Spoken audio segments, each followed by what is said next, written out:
And for me, I feel like when we're expressive, not only are we more open Mm, with with each other or with other people, but we're also freeing ourselves from subconsciously kind of burrowing that mm. deep into our heart.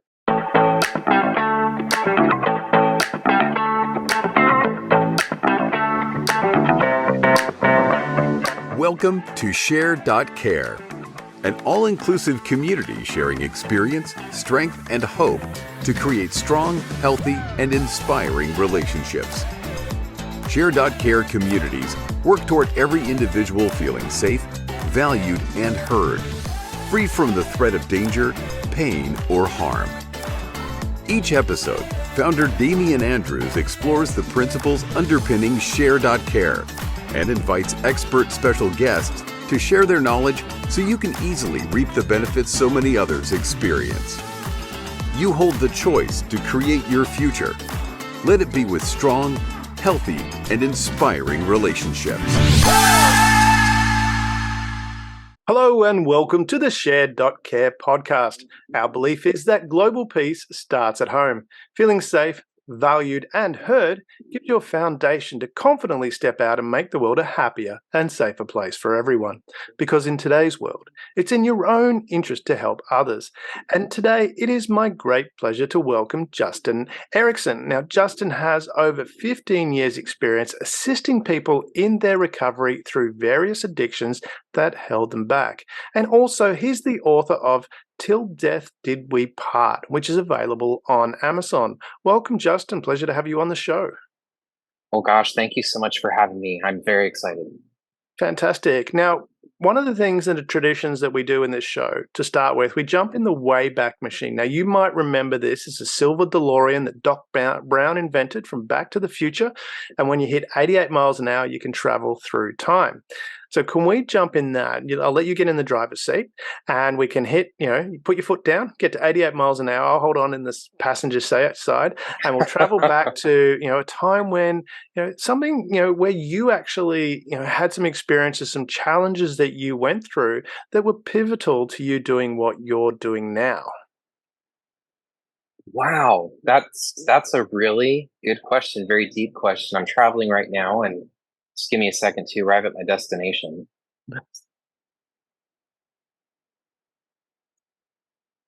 In 1998, my grandfather passed away, and um, he was one. I don't come from a very strong family. It's not a weak family, but we're not very close. But with my grandfather, I always revered him. And Roy Erickson was his name, and um, it really allowed me as a 10-year-old boy to step back and evaluate my friendships in life. It actually opened the door to me wanting to sometimes scratch the surface beyond friendship or get to know my friends on a more personal level other than just seeing them at school or just hanging out with them from time to time. And I think that was the birth of me just really wanting to get to know people beyond the surface. Um, so I would probably start with that. And I think growing up watching TV shows like Touched by an Angel and watching some Hallmark movies and movies of inspiration that have fed my soul, because I react to them emotionally, it always just gave me a reason to want to help people. Mhm. Um, and I can think of one show in particular, Extreme Makeover, right? Where that was a terrific show on ABC. And every time I watched an episode, Mhm. I would be bawling because this family or these people really deserved what they got. They got a beautiful home, Mhm. and it just wanted me to help people, whether it be with their mental health or keeping them accountable or being in the medical field and being hands on. So from that experience, when you think about through that and the emotional experience that you went through, because there's a lot of talk out there today with men that they shouldn't cry and shouldn't show emotions, which I Mm. personally find a little weird because I remember when I was growing up, um, I used to watch the wrestling, which is, I'm a lot older than I look. And back then you had Macho Man Randy Savage. Now, and then the name was in there. It's Macho. That's his middle name. And I remember watching an interview, and I've actually found the interview. And this was back in the 80s. So, I'm dating myself here. And the interviewer asked him, he said, your middle name's Macho. Does Macho Man cry? And he said, Macho Man's cried 1,000 times. A real man should show the full range of emotions. How do you reconcile that? Because I look at that and through my experience growing up and things that I've done, I've always been around people that could express their emotions, that could, when I'm talking people, I'm talking guys, could express their emotions, could say what, ask for help. What's your experience been in that category when you said you're watching TV show and you're crying, and I can relate to that experience. I've had that. I was in the Cars movie when the original Cars movie came out, and there with my son watching that, and there was I can't remember what the scene was now, and I'm sitting there in my eyes, I'm bawling my eyes out because I thought it was just there was a moment there that just really touched me. What have you noticed in that space? That I'm more connected to my soul, and if I wasn't, I wouldn't react emotionally at the particular moments in my life that I do. And, it's interesting because you're right, to echo what you were saying, there is that mindset that fathers should be kind of the military, buck up, don't cry, get over it kind of individual, right? And for me, I feel like when we're expressive, not only are we more open with each other or with other people, but we're also freeing ourselves from subconsciously kind of burrowing that deep into our heart. And because I've seen that time and time again with people, is that with men is well, and some women too, that instead of talking about their feelings from an honest perspective, it just down the road it's weary on your mind. It's very, in your loneliest moment, what do you think you do if you don't ever talk about certain problems that you were never able to overcome? Well, you think about that and you replay that in your mind visually, and it can be damning. Absolutely. Because I do wonder where we've got to when we look at society now, and we're more connected than we ever are. And COVID, for all its negative things, and there were a lot of negative things about COVID, but you and I are talking. You're in the United States and I'm in Australia. We're having a conversation. I have lots of conversations like this now, which probably wouldn't have happened if it wasn't for COVID. So, and people are more and more connected with social media, with the technology available. We're more and more connected, yet people feel more lonely than ever before in history, is what the reports show. What do you think it is that makes us feel more lonely, even though we're more connected?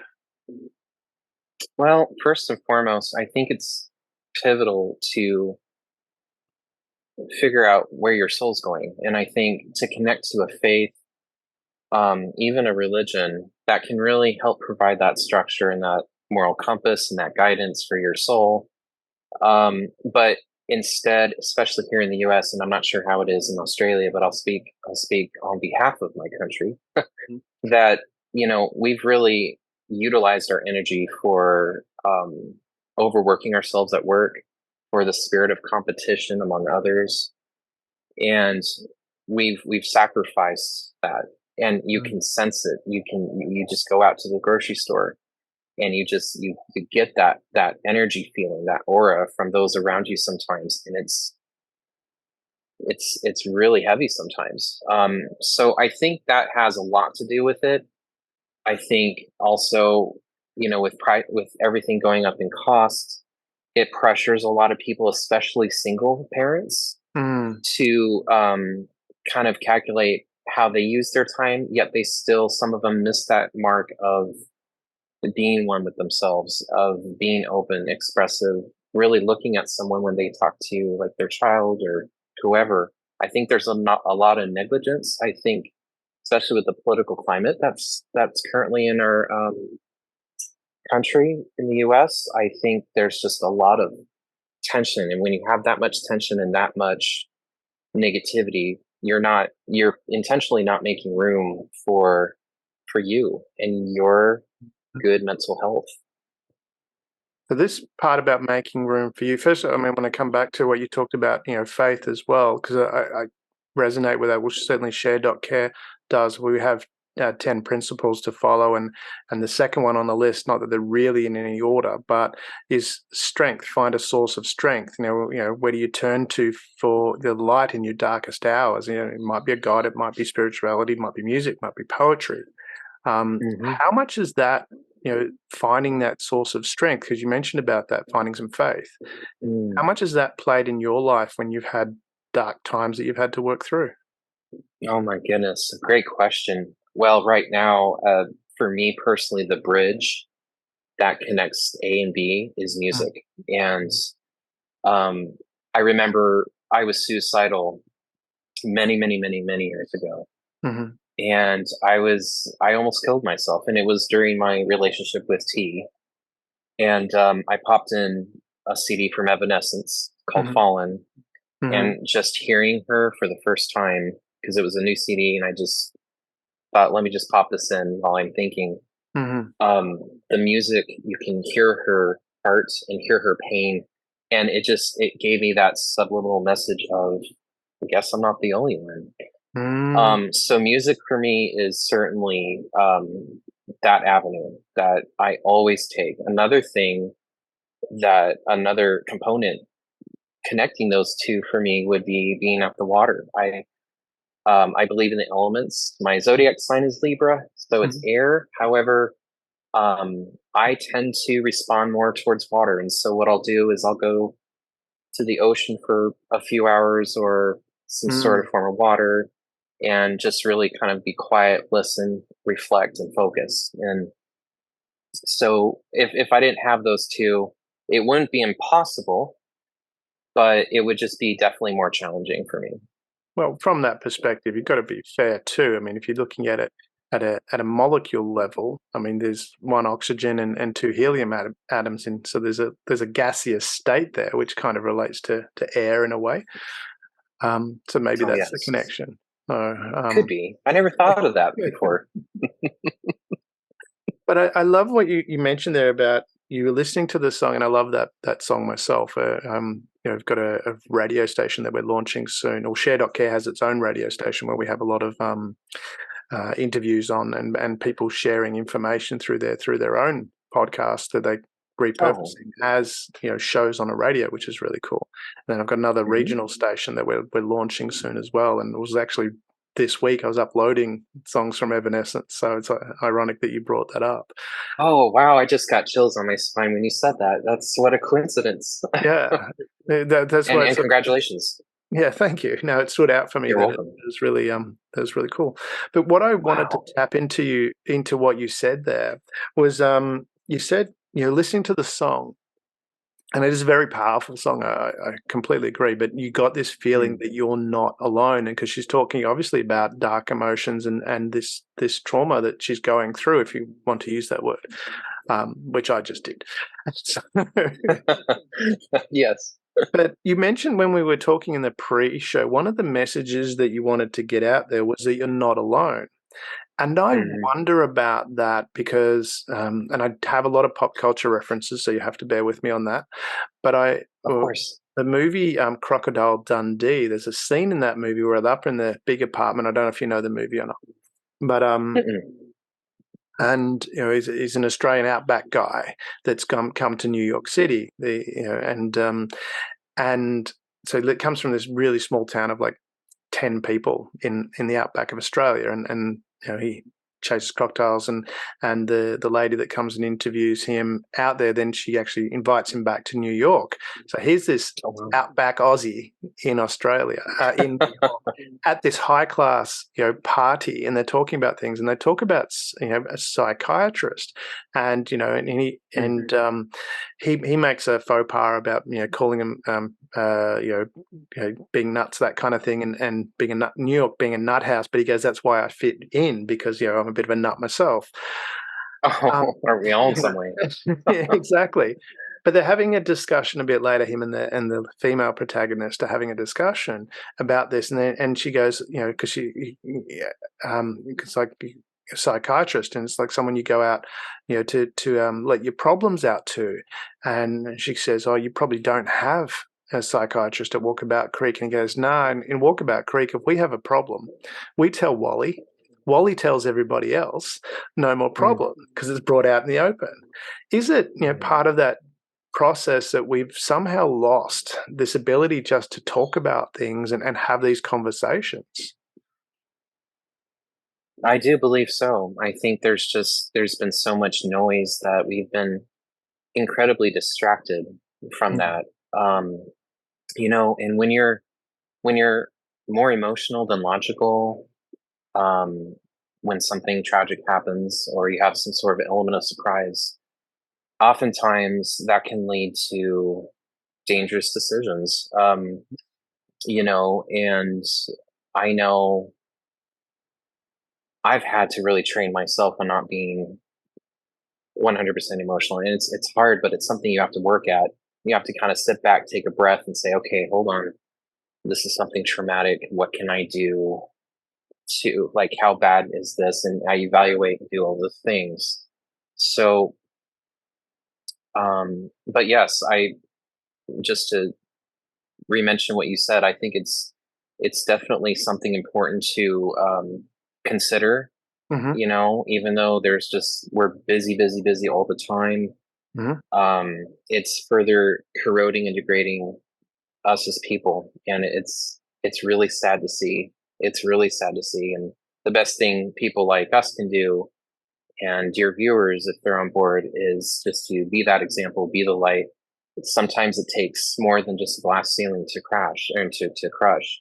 mm, I could be a very stubborn person at certain things. mhm, So, you know, if your pride isn't too high and your ego is not an unhealthy level, then there's a chance that you can feel so much more better by expressing, maybe calling a friend, or even just journaling. I mean, I'm a huge believer in writing down thoughts and dreams. I'm a mhm, huge believer in dreams. Um, and so yeah, it's just all about how we manage our time. It really is at the end of the day. mm. Now, we are going to have to cover off because, the internet can be a very toxic place with a lot of people voicing very strong opinions. Now, I'm picking up from our conversation that you haven't watched Crocodile Dundee now. So to stop the mail coming in, you're going to have to make a promise that you're going to go and have to watch Crocodile Dundee. You're going to make that promise? I make that promise; it'll be added to my queue. You'll love it. You have so many different quote lines to draw from. You'll really enjoy it. It's a classic movie that still I think is the all-time best-selling movie coming. Oh no, Mad Max was, but I think it's the second best-selling movie to come out of. Sorry, let me correct. Oh, I can't wait That now. Mad Max was the most profitable movie in the world for such a long time until I think Blair Witch. But Crocodile Dundee is the highest grossing movie to come out of Australia. So and you'll love it. And there was 3 sequels. I think it's a 4th sequel. So anyway, Well, awesome. Well, you'll love it. So okay, so we've I covered can't that wait to off. check it Okay, out. we're not going to get the mail in. That's good. That's fantastic. So talk about your Absolutely. experience helping people with because you said you've got 15 years of experience helping people with various addictions that held them back. Mhm. How did you get involved in actually, taking that step into helping people? Man, it always starts with one thing, always first of all, and that's being a friend to them. That's Mm, that's being able to meet them and not judge them by any sort of opinion. mm, Um, and that's where that foundation is, at least for me, when I would be in the medical field. And I mean, I've had a large array of individuals with PTSD, bipolar, physical ailments as well. And I think and also working at a mental health hospital in mm, Washington State, working, and monitoring what's called DTO, I'm sorry, DTS, which is danger to self. So it's mm, suicidal, if you will. Um, Now, some of them, of course, require a lot of medication to kind of dummy down their personality and character, but there were a good portion of those that just needed guidance, just needed someone to listen to, um, take them to their appointments, really care for them, And you don't have to have a license for that. You don't have to go to school for that. Mm. This could be your neighbor on the left or the right. It could be for a complete stranger you met getting dinner at McDonald's for all you know. It's the opportunities are always available for us. Um, and with that said, obviously, you want to weigh out, say, sometimes you could be in a rough area. I'm not suggesting that you help people downtown day after day, a Mm. large array of people, because you'll be exhausted. Um, but what That I am saying analogy where is you've got that, to keep, you've got to put your oxygen mask on first. You've got to make like on an aircraft. You've got to help be able to make sure you maintain your energy to be able to help others. well, absolutely. I think RuPaul said it best. When RuPaul said that, if you can't take care of yourself, how the hell are you going to take care of others? Mm. And that's so true. And I think for myself, it's just natural for me to want to help when there's a problem or consult someone. Maybe if they're, I've had nights of going clubbing in Seattle where I'll get out and I'll see a fight, you know, in the alley, and it's like, you have, on those particular situations, you have to kind of evaluate the risk and just kind of get a feel of that, and if it's something that you feel you can actually make a difference on, and not get injured. So, um, so it's a constant balancing act, I think, with people who just want to give, and um, you know, it's just, I think it's just about balance, really. Yeah. But if we take that a bit deeper, what is it, do you think, that drives you to want to help? Where did that come from? Self satisfaction. I mean, like I said, I'm a very in tune person, and nothing gives me more joy than to make someone's day better. Mm. Whether it's a silly joke or whether it's maybe giving somebody a ride, it's just that personal satisfaction of just knowing that without you, they couldn't have gotten their plans done today or whatnot. Mm. That giving 100%. component, we know, from research, although I think it was pretty obvious you didn't need to do research, but we know that when you give, it actually makes yourself feel better. And we talk about that at the start of the show. It's in your own interest to help other people, Mm. because you do get dopamine. I mean, I understand they need to do research to work out that you get dopamine rushes and things like that from it, but it makes you feel good. Is that, when you look at how that affects you, it sounds like you get a lot of satisfaction and that feeling of feeling good. How do you explain that to other people that might be going through an addiction or something like that? That actually getting out and helping others is a good way to feel better. And the analogy that I have for that was, I remember a long time ago, I was sitting in my car playing I was single, playing a tape that was something along the lines of "Why Won't Anybody Love Me?" And that was back in cassette days in my car. And I'd hit rewind, play it again, crying my eyes out. 2 weeks Oh, later, wow. I went out and helped a charity that had this massive, dinner for homeless people. It was a lunch, and they had this big tent in the park and put out. And I went and helped and volunteered and helped there, and I just felt really, really amazing in myself. And all of a sudden, that was okay. And when I think back at those experiences, one, I was thinking of the first experience was me thinking about myself and why isn't it, why am I suffering, so to speak. The second one was looking at other people suffering, going, how can I help? Two different things. How do you share that with people that might have been through an addiction to go, hey, or feeling, that self-loathing, to say, shift that focus and to put it to other people, to want to help other people? Well, first and foremost, nothing happens on accident. Every single thing, whether it be positive or negative, happens for a reason. Mm. And so I tell people, perhaps, that, I have a friend right now who is in recovery, and she's doing a fantastic job being sober.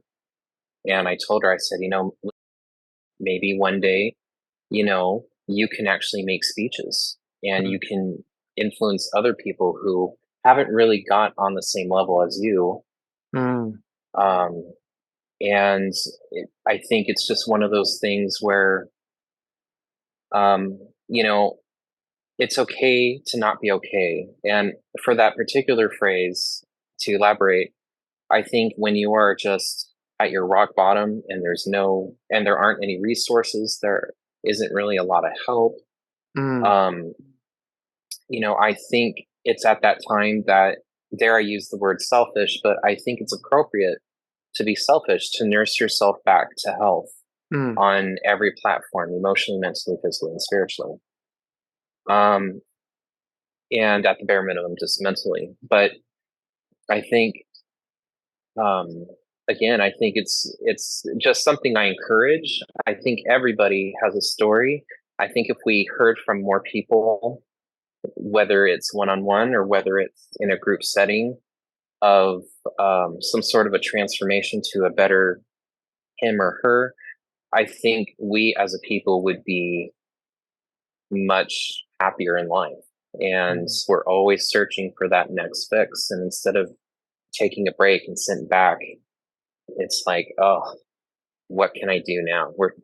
I too, I can be impatient myself, but I have to kind of sometimes buckle up and say, okay, hold on, wait a minute, yes, this is probably going to taste better if I put it in the oven versus the microwave. So I'll wait the extra half hour. Okay, for example. I like that I know analogy.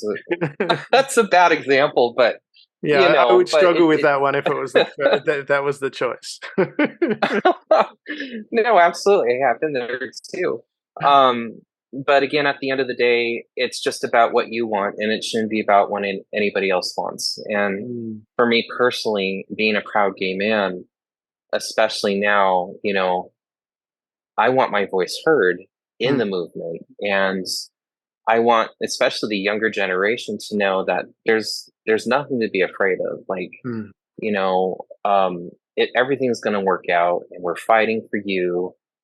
And I think that's important, especially with the trans spectrum of the LGBTQ. Mm, Um, so I don't know. It's just who you are. I think is the best answer. And can we tweak our personality? Can we change our character? I think we can make modifications. I think with work we can alter certain ways about mm, us, but we, at the end of the day, the majority of us is us. If mm. we're authentic in care in conversing with others and representing ourselves. Yeah, I think my experience of working with people, yeah, I would say yes, you can change your character, but very few people do. Um, uh, but moving on from that, you mentioned in listening to you talk about that, because you touched on a couple of things, or one of the key points you mentioned in the pre-show that you wanted to cover was that that there is hope.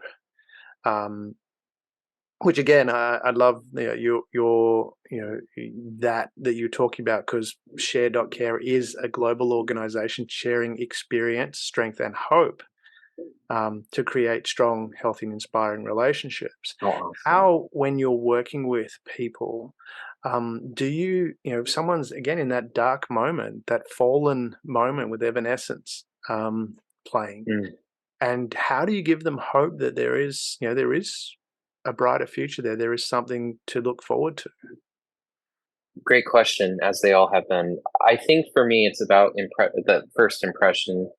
Um, when even the first impression at the situation, when you have somebody who has fallen in some way, Mm, I think two factors play out specifically for me is that eye contact with them, but mm, two are follow up questions to what they say, to mm, how they may express how they feel, because it then kind of gives them um, the notion that, oh well, gosh, he does sound invested. He does sound like he wants to help me, or she does seem like she wants me to get out of this rut. mm, Um, so I think for me it has to do with both those two. And and it's something I've recently kind of improved on the past 3 or 4 years, is with my inner circle. Like, um I never used to really ask too many follow-up questions to serious things that they may be going through. Like I wasn't a standoff person at all per se, but I would just be one of those people that would rather sit back and hear from them and just to agree with what they feel they would need to do. And with age comes wisdom. And I think we I all know hope. that. We do hope. Yes, I shouldn't speak for everybody. I know some people Um, that are older that I question if that uh, statement would be true.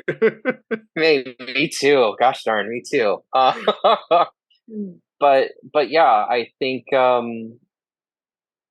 it just has to do with that, and just being that example again. I know I keep going back to that, but just Mm, being sincerely wanting to hear them mm, and listening, eye contact, just really kind of nailing down what they're saying. Maybe they need to explain a little bit more from what they said, or you just have questions or something sidestep to say that may make them chuckle. So it's all about impressions. Now, with that said, you know, if you are in a heavy addiction, sometimes that can be not received mm, by the sender, right? Where it, I don't want to say it falls on deaf ears, but they're so enticed with their current form of addiction that it does go in one ear, not the other with so many people. mhm, And um, but otherwise, I think it's extremely beneficial. It's effective, mhm, and because I know what that feels like from my inner circle, and I want to replicate what helps me. And I know that's what helps me is you give me your undivided attention. You tell me as a friend if I'm making the wrong decision, mhm, right? Because friends just don't always. I don't feel like friendship and loyalty are stuck like glue. I think it has to do with constructive criticism at times between your friendships or your relationships, whether personal or even professional. mhm, Um, and I think love is that whole umbrella. mm. I really do. I really do. That's just the one thing I've always believed. Yeah. With that, when you're dealing with people as well, there's two components I want to cover up, but I'll do them separately. One is listening. I'll come back to that. But I wanted to touch on the point you were talking about there, where you're talking with people and it goes in one ear and out the other. I'm paraphrasing slightly, but you used words to that effect.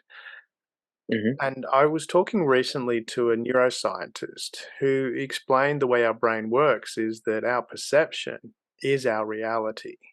It may not be the reality, and you see that all the time in people talking that and they're presented with actual evidence that says no, what their belief is not correct, but they will stand by that, and we know that people will fight for their beliefs even if they aren't correct. Um, Even when seeing evidence to the contrary. How is it when you're having that discussion with people, especially when you're dealing with people that have that the addiction, to actually break out of that and go, oh, hey, maybe I can do something different, or maybe there is a different reality here. Maybe I can, rather than hitting the bottle or whatever it might be, there's another option to address this particular circumstance. How do you open that door? Well, gosh, I think it depends on the person to whom I'm speaking to. I think it depends on how I can redirect or de-escalate their anger or their depression or anxiety. I think it's a case by case basis. I really do. Having been through it myself, I can tell you.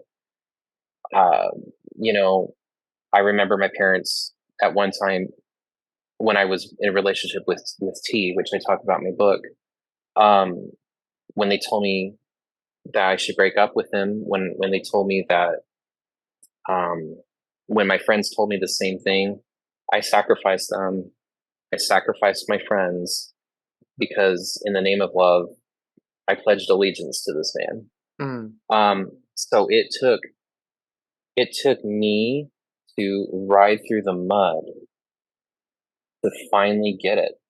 mm, And one thing, and I say all that to say this, is that with with my friends, if they're going through a patch, mm, a down a spiral, if you will, um, I always say, and I believe this to be true, and I want all your viewers to hear this, is that, you know, and now I just forgot it. Sorry, 1 second. I just forgot it. Oh, some of the best lessons learned in life are learned the hard way. Mm, Some of the best lessons learned in life are learned the hard way.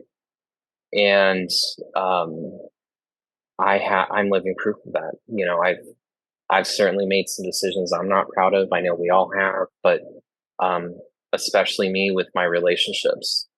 mm, And I needed to fall myself to learn that. mm, And now I use that and I look back at my shoulder, and what I see is a lesson learned that, okay, well, obviously I know not to do that again. I know to better screen mhm. romantic partners in a man. And it really cuts a lot of work out. It really does, because you're doing all that homework You're before the pre- initial. you're preaching to the converted here. I learned, See, there you I go. learned too late in life that no amount of skill fixes a poor partner choice. Um, it was just, Ooh.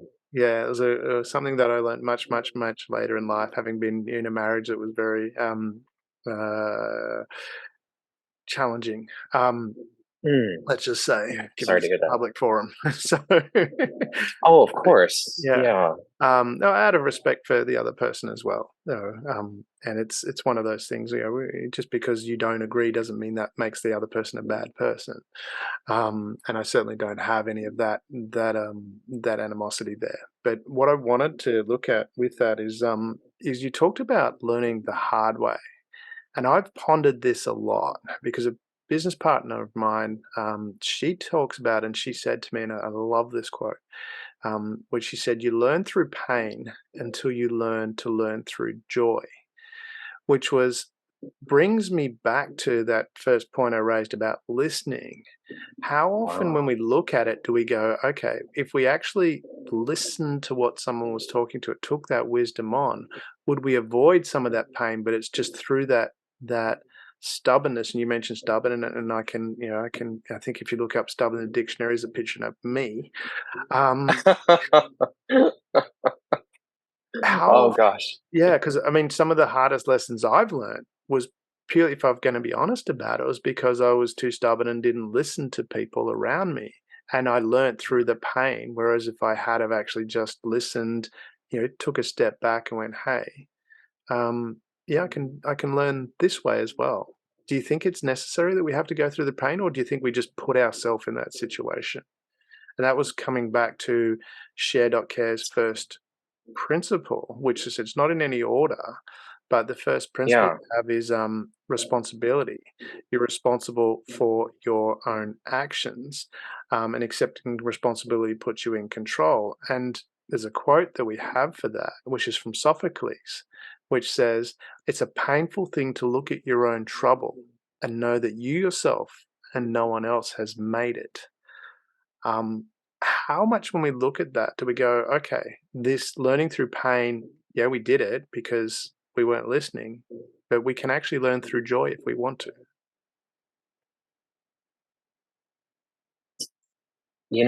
I think one of the highlights. I'm trying my best to answer the question. I just feel, though, sincerely, that when you go through it yourself in your own way, in your own stubbornness, and then you learn, Mm, it's set for life, that you'll never go back to that, because if you've been through enough gunk from your choices, from your personal decisions. Um, However, I would feel that I think great people who are receptive are the ones that maybe don't learn life's hardest lessons the hard way. I think they make it through joy. I think they make it through um, absorbing information like a sponge, being open, not being so stubborn. mm, So, but I really think I think it just depends on just that particular individual, as far as what they were, who they were raised with, and what kind of character they are as well. I think that's crucial towards that. But I do lean towards life's hardest lessons can be learned the hard way is a guarantee that it's something you would never, number one, go through again once Mm. you climb out of that hole, but two, that you would tell others your your example. Maybe they're on their way to the same hole or whatnot, and the same pitfall that would get themselves back to ground zero, and it could influence them. I've had friends that have thanked me for sharing, my story, my particular story, to whatever they particularly were going through. Mm. And but no, I think you can also learn through joy. And I love how that's said. And I'm ashamed I haven't really read the principles yet of share care, but I'm super excited now to check out the others for sure. Well, Because that's there's very 10 powerful. yeah, there's 10 principles we have, but also too, we took it to a high level and we thought, what if there was a guiding set of conduct that we would adhere to? And we actually went back and we thought, where do we draw this from? Where's the inspiration? And we drew it from the medieval knights code, the code of chivalry, and we draw a lot from Hmm, that. And one of the codes is to laugh at yourself and not take offense at the opinions of others. And we've got a bunch of codes there as well, like that, to guide you in those situations. So, which helps in that situation. If someone's riling you up, well, part of that is, and I in my corporate part of my life, we have a high level negotiation program, and one of the tactics is to get people emotionally um, wound up, because then they become, more manipulatable. And when I say that, the hmm, intention is a win-win outcome, but you also too want to maximize your return as well. So people that aren't as emotionally controlled, and that's what we say, well, don't take offense at opinions of others, because that's the intent in that example, is for people to get you off guard and maybe take advantage of you. So that's one of the things. absolutely. Bit of reading there for you as well. You might enjoy that. Thank you. Thank you. No, absolutely. But if we're taking that a step further, because I'm looking at my notes here as well, and staying with that listening part of it, because it sounds like when you're dealing with people and working with people, that you are quite open to listening. And I'm relaying that from my own experience. Certainly, when I was younger, listening was not. I knew everything. You weren't telling. I knew, and I was pretty good, so I didn't have Yeah. to. But there's a limit to how far that goes. And the start of this year, now we're nearing the, well, we've certainly passed the middle part of the year. But at the start of this year, it's, at New Year's, it's time to set those New Year's resolutions. And I was looking at the start of this Mm, year going, yeah, I've got my intentions set, I've got my goals set. I don't really need any. And then I was having a discussion with something, and listening came up, and I went, actually, that's a good point. And that, it mm. wasn't a suggestion for me. I believe I'm a pretty good listener, and said I wasn't. I learned to What's that? No, I'm just kidding. be. Exactly. That's the point. Why aren't you listening to me? Um, you know, but so what I did was actually I said, because I was inspired by, I remember hearing about the person that won the World Toastmasters Championship, and as walking to the airport after winning that competition, went into a bookshop at the airport on the flight home and bought a book on public speaking. And when he was asked, you've just won the World Championship, he goes, well, you can always be better. And that's, from the conversation we're having about listening, I said, Mm, ooh, what if I make my intention, one of my New Year's resolution, that even though I'm a good listener, I will listen more? Because how often have you been in a conversation and someone's talking, and I've done it heaps, and you're thinking about what you're going to say next and not really, listening? How mm. much do you think that is really critical when we're talking about, social media and people feeling more lost, lonely, and not useful? How important is it, do you think, now that we actually everyone needs to just take a step back, and rather than blurting out stuff, go, hey, maybe I'll just listen for a moment? I think it's extremely important. I think it's extremely needed. I think it's extremely not applied right now, presently. Um, and I guess when you were talking to me, I was affiliated with Toastmasters. It's so funny. Um, but when you were talking to me about that, I was reminded of the D word, the diet, right? Where I would, I've, I'm a bigger guy, and so I've been on a lot of different diets and whatnot. But when I found the perfect diet for myself, Mm. and I started seeing the results, it made me want to naturally want more results, and that required more, say meal prep. It required more planning, Hmm. and so just to kind of mirror that situation with the Toastmasters champion, Mm. I think seeing that before and after, and Hmm. I think it also has to do with some healthy comparing. Maybe perhaps looking at a speaker, say a TED Talk, for example, Mm. and saying, I can probably be at that level. Mm. And you will want to naturally want to gain the resources to get you to that level. Um, so but I do feel it's very, very important. And when you get to start that off with a little bit of faith, Hmm. maybe trusting that person who may be trying to educate you, if you will, or offer some sound advice or wisdom. I think starting off and applying that just in faith, just to see if it makes a difference, will certainly influence you on maybe you just naturally wanting to continue that ladder and climb up that ladder. Um so I yeah, so that's what I would probably answer that question with. 100%. Yeah, and when we're looking at that, you're talking about these steps that you're helping people to go through on a road to recovery from addictions. Hmm.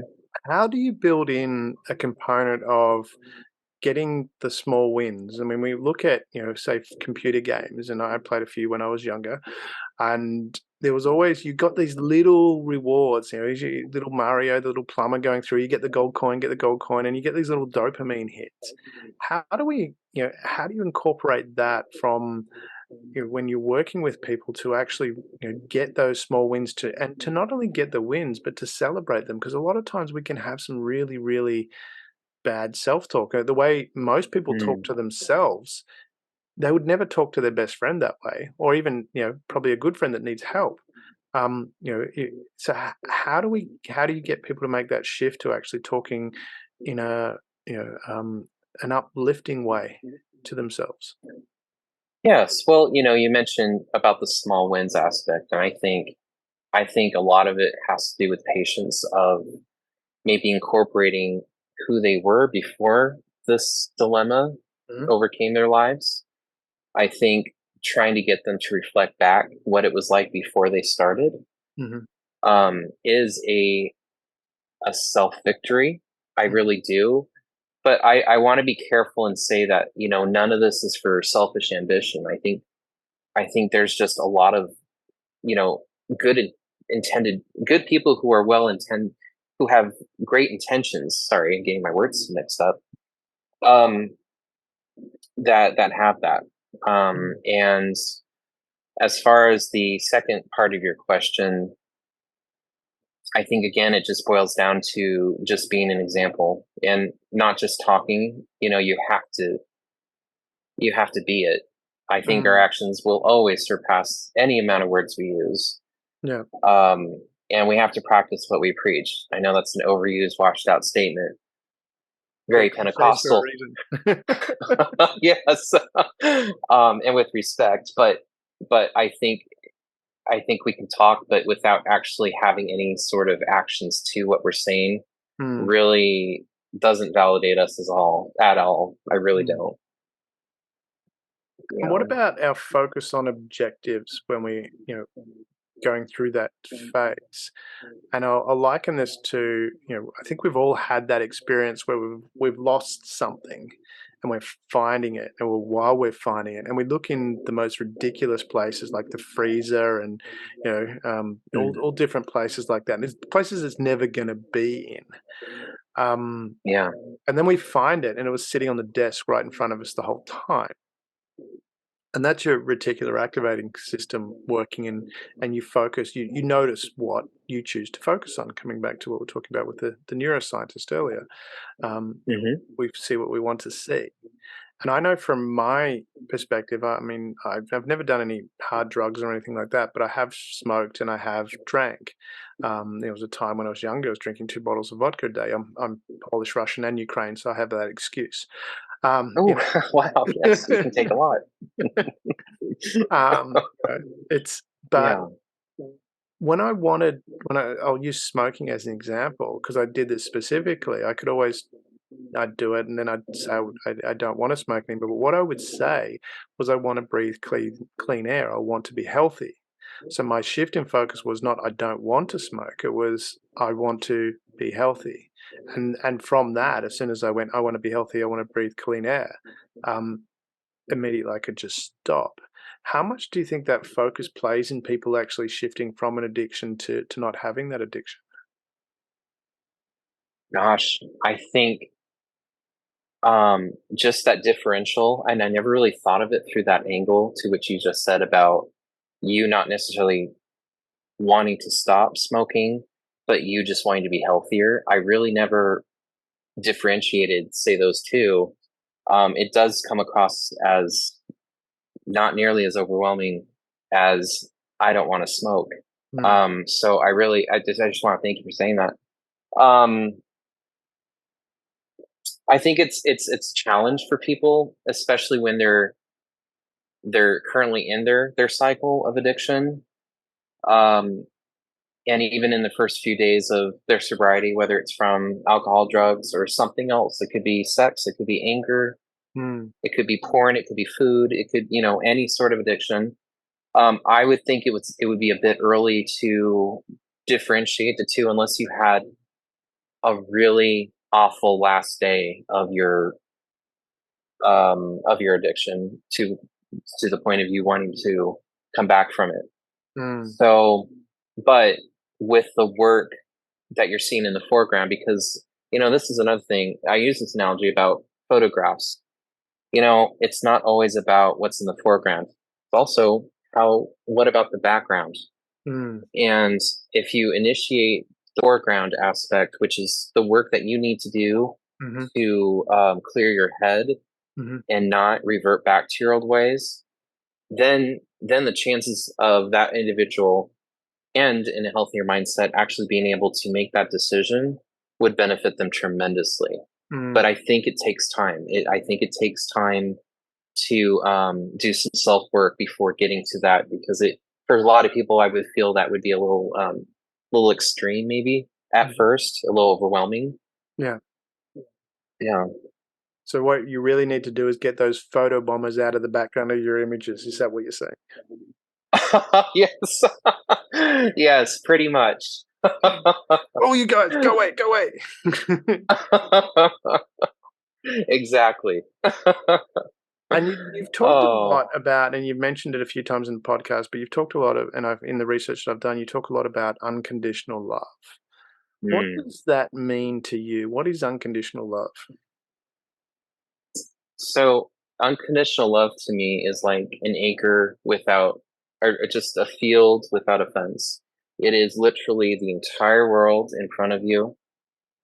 Um, and so specifically speaking, unconditional love is love you give to somebody no matter what. No matter what may happen to them, no matter what may happen to you personally down the road, perhaps. Mhm, And I've learned I've learned that, and this is what one of the main themes in my book. I really want my reader to ask themselves about their unconditional love, right? Where mm, even with a mom and a dad having unconditional love for their child, mhm, that's fantastic. And that's so commendable and it's moral and it's popular. However, say 20 years down the road, if things get really bad and then that child becomes dependent on you for feeding their habits, whether it's drugs, alcohol, or maybe just being lazy, right? mm, Um, then then I don't think that serves its purpose. mhm, But unconditional love is you verbally signing an agreement heart to heart saying that no matter what you might do to me, I'm still going to love you the same way.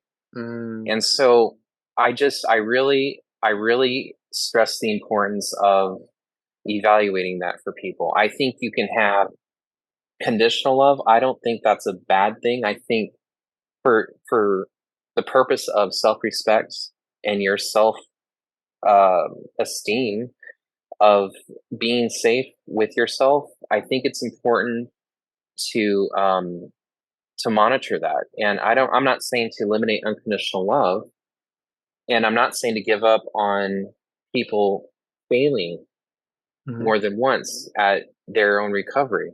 And I wouldn't ever want to say that. But what I am saying is that it's a very big promise that you're making to that person, whether it's in a marriage or your family or your best friends, Mhm. that no matter what happens, you're still going to love them the same way. And I just don't, for me personally, having been through what I've been through, I don't see that ever to take place again. I mean, when you get married, I can only imagine it's a beautiful, beautiful moment. You've got butterflies in your stomach. You two go on your honeymoon. You reseal the purpose of you two being together and Mhm. revalidate that with each other. And then you might have a great 40, 50 years, but then something may happen down the road. Maybe they become abusive from Mm. from from a mistake they made that turns addictive. Mm. So it's just about protecting yourself too. And I know that makes me sound shallow, but I assure you, ever since I've been applying it, it's been very beneficial. Just so that I'm all on guard. It's kind of like back in the day when we had software to fight viruses and Trojans and all those crazy computer things that happen. Um, we could get the full suite security package of the Mm. program, or we can get the basic.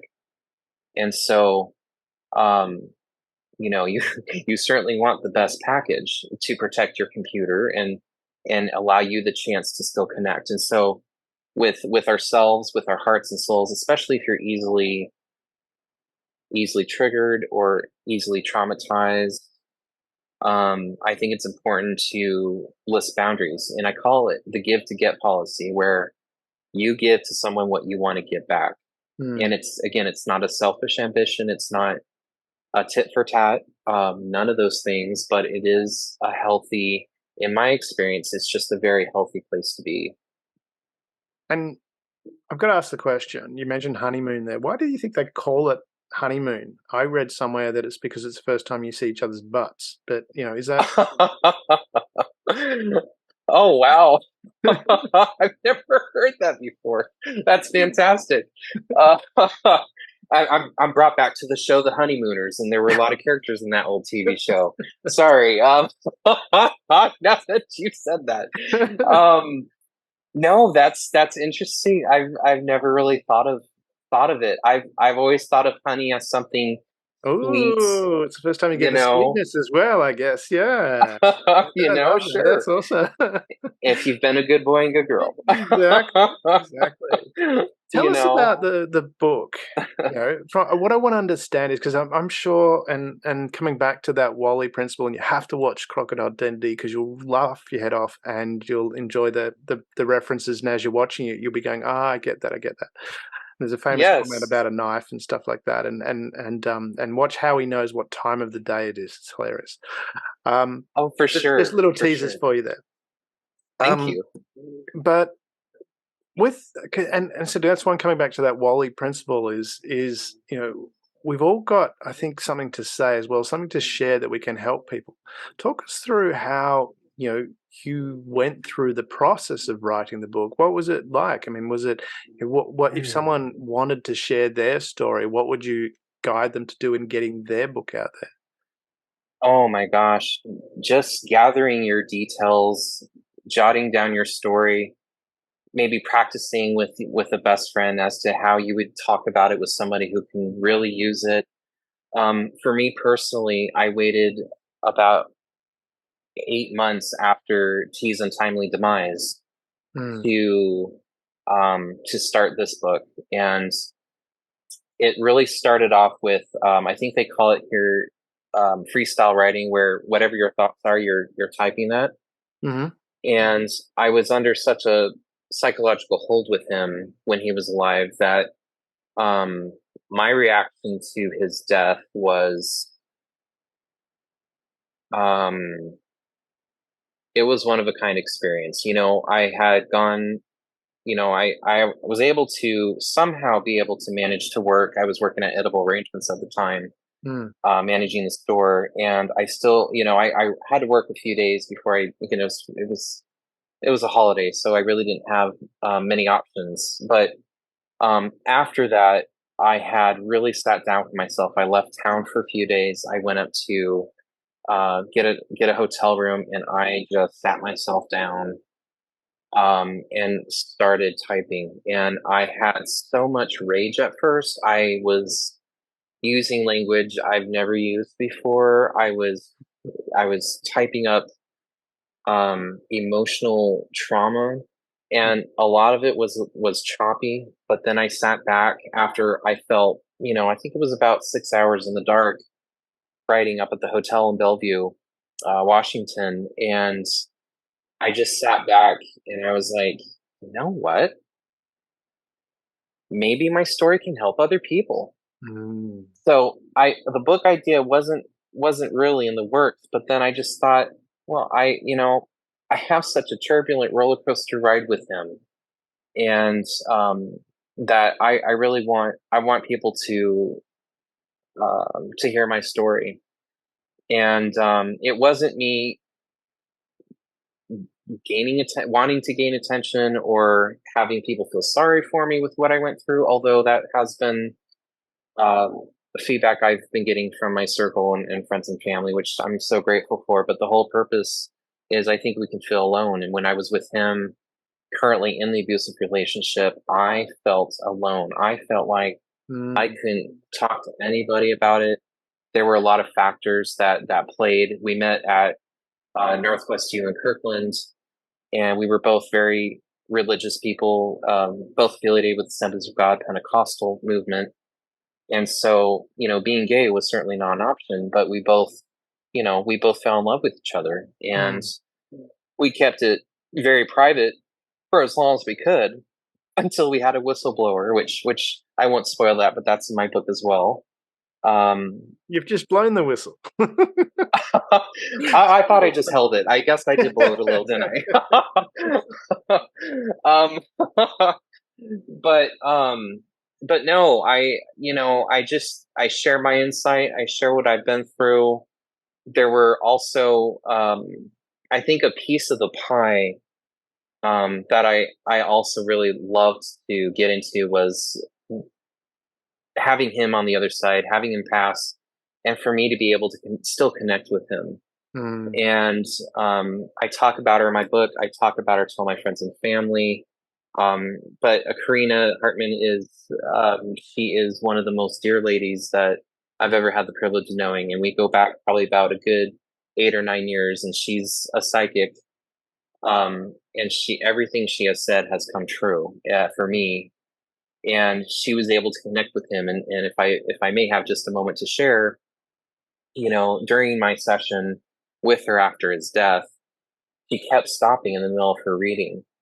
Mm. And she said that, I'm sorry, I kind of hear him in the background chuckling. And, T had this habit a lot of having this little minute laugh whenever he would be either listening to a conversation or being in a conversation Mm. that he felt a little nervous in. Mm. And that was his nervous response. And so anyway, so I talk about her in the book. She has Zoom meetings, which is so great. You can actually schedule her for a Zoom meeting. Mhm. She's incredible. And but I stress the importance of connecting with loved ones that have crossed over.